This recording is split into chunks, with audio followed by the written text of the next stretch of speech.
நம்முடைய விவசாய நிலங்களில் உள்ள உபரி நீர்கள் மற்றும் நம்முடைய பிற குடியிருப்பு பகுதியில் உள்ள நீரெல்லாம் வடியக்கூடிய ஒரு வடிகால் முள்ளக்காடு போய் கடலோடு சேரக்கூடிய வடிகால் கிட்டத்தட்ட 5 கிலோமீட்டர் தூரத்தில் உள்ள வடிகால் வந்து கொஞ்சம் உப்பளம் எல்லாம் அப்படின்னு யாருமே இது வரைக்கும் நமக்கு மழையே வராது. மழையே வராமல் காற்று கிடந்த காலம் போய் இப்போ வருஷந்தோறும் மழை தூத்துக்குடி மாவட்டத்தில் வர ஆரம்பிச்சதுனால இன்றைக்கி வந்து இந்த தேவையெல்லாம் ஏற்படுது.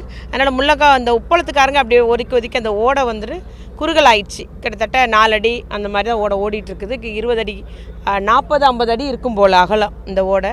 அதனால் இன்றைக்கி வந்து விவசாயிகளோட கோரிக்கைப்படி அதை வந்து இன்றைக்கி தூர்வாடுறோம். நம்ம அத்திமரப்பட்டி மற்றும் கொலையங்கரசில் உள்ள விவசாயிகள் எல்லாம் அந்த வடிகாலை நீங்கள் தூர்வாரினீங்கன்னா எங்களுக்கு நிலத்தில் தண்ணி தேங்கி நிற்காது அப்படின்றதுனால தூர்வாடுறோம்.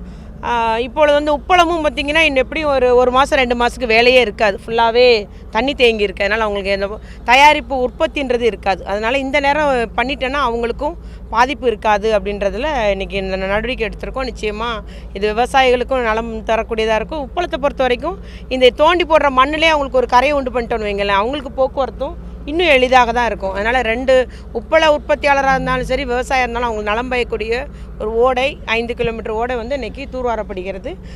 நிச்சயமாக நான் ஒரு நல்ல ஒரு நிகழ்வாக நம்முடைய பகுதி மக்களின் நலனுக்காக இது செய்யப்படுகிறது.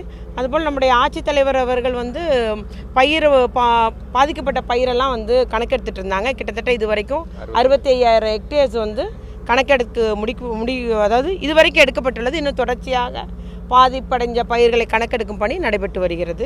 இது மாதிரி 220க்கு மேலே வீடுகள் பாதிப்படைஞ்சிருக்குன்னு சொல்லிட்டு அதற்கும் நிவாரணம் கொடுப்பதற்கு மாவட்ட நிர்வாகம் நடவடிக்கை எடுத்து வருகிறது. மாநகர பகுதியை பொறுத்த வரைக்கும் ஒரு கிட்டத்தட்ட 80% எல்லா இடமே முடிச்சு. இப்போ இந்த 2வது வார்டு மட்டும் 2வது வார்டில் மட்டும் ஒரு நம்ம 60% தண்ணி நீர் அகட்டியாச்சு. இன்னும் அந்த பணி இன்று இரவுக்குள்ளாக முடிஞ்சிரும்னு நினைக்கிறேன். எல்லா இடமே மாநகராட்சி சார்பில் பம்பு வச்சு நீரை வெளியேற்றும் பணி நடைபெற்று வருகிறது. கால்நடை இறப்புண்டா சார்? கால்நடையில் ஒரு பசுமாடு ஒரு மாடு இருந்துச்சு. அதுக்கடுத்தது ஒரு 4000 கோழிகள் இருந்துச்சு.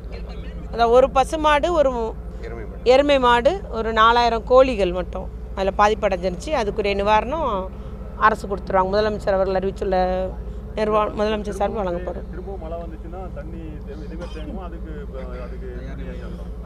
அதாவது கடந்த முறை இப்போ 2020 மழையில் தேங்கிய இடங்கள்லாம் நிறைய. இப்போ பிரைன் நகர் எடுத்துக்கோங்க, அம்பேத்கர் நகர் எடுத்துக்கோங்க, குறிஞ்சி நகர் எடுத்துக்கோங்க. நிறைய இடங்கள் வடிகால் போட்டு அந்த ரோடெல்லாம் மேம்படுத்தப்பட்டு உயர்த்தி போட்டு பாதுகாக்கப்பட்டுள்ளது. அந்த இடங்கள்லாம் இன்றைக்கி தண்ணி இல்லை.